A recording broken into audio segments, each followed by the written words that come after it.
The wealthiest people in the world keep on getting richer. They didn't let a little thing like a global pandemic get in their way.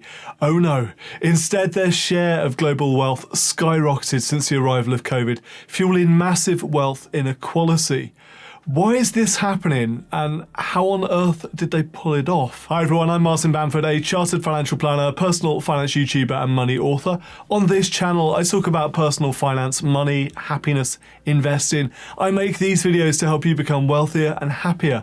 So if that sounds like a great result, click on that little red subscribe button, become part of our subscriber community. It's completely free and you'll never miss an episode. In this video, I'm looking at a significant new study into wealth inequality. It's carried out by a Paris-based organisation called the World Inequality Lab. The report, called the World Inequality Report, found that last year, 2020, experienced the steepest increase in billionaires' wealth on record. So, well done, billionaires. At the same time, 2020 resulted in 100 million people around the world falling into extreme poverty. Not just poverty, but extreme poverty. That's a significant finding because levels of extreme poverty were previously falling for the past 25 years at least. While the wealthiest 10% on the planet now control 52% of global income, leaving the poorest half to fight over just 8%, the rich are getting richer while the poor are getting poorer. This report then, written by a group of economists, founded and led by an economist called Thomas Piketty, who you might remember from his best-selling book Capital in the 21st Century. The report concluded that since 1995, the share of global wealth owned by billionaires has increased from 1% to 3%.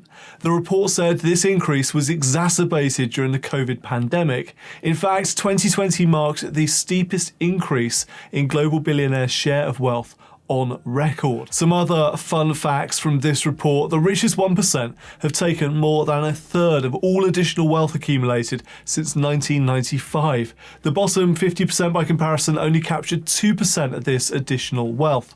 According to the report, an average adult individual earned 16,700 euros per year. Don't forget it's a Paris-based organisation, so euros. So 16,700 euros per year in 2021. And the average adult owns 72,900 euros.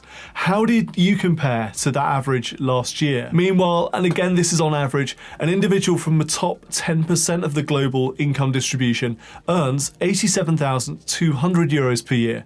The individual from the poorest half of the global income distribution makes just 2,800 euros a year.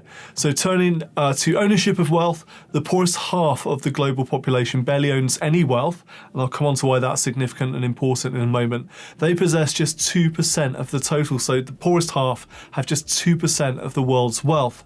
The richest 10% of the global population, they own 76% of all global wealth. At a more concentrated level, the 52 richest individuals in the world, those household name billionaires we're all familiar with, they enjoyed an average 9.2% annual increase in their wealth over the past 25 years. That's a higher annual increase than experienced by less wealthy individuals, people we would still consider to be mega rich, but nevertheless less wealthy than those richest 52. Women are, unsurprisingly, still worse off financially than men. Women's share of the total global income from work was less than 35%, up from was 30% in 1990, so it's an improvement, but still well short of parity with men on average. And the report found that Europe was the world's most equal region. That's quite pleasing to hear, with the richest 10% in Europe taking 36% of the income share.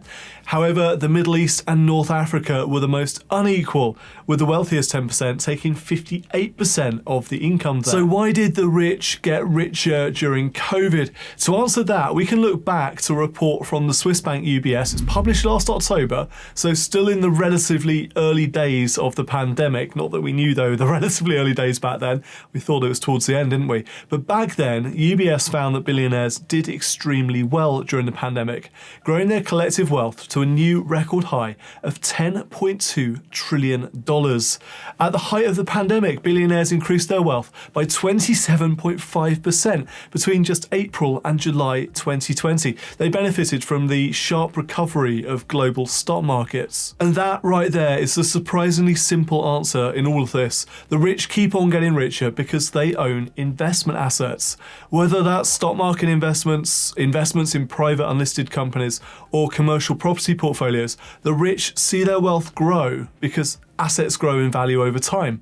By way of contrast, the poor don't typically own assets, so they don't benefit from rising asset prices. I think risk appetite can play a role in this too. Billionaires can afford to expose their money, at least a big chunk of it, to higher risk investments that, if they do pay off big time. Those of us with more modest levels of wealth might feel less comfortable speculating on higher risk assets because any significant fall in value applied to a big chunk of our portfolio of our wealth would wipe us out. But for a billionaire, even if they lose a lot of money on a lot of their money, they still have a lot of money. But turning back to the World Inequality Report, what is the solution to these rising levels of global wealth inequality? The economists behind the report call for a modest progressive wealth tax on global multimillionaires in order to redistribute wealth. They also call for tougher action on tax evasion.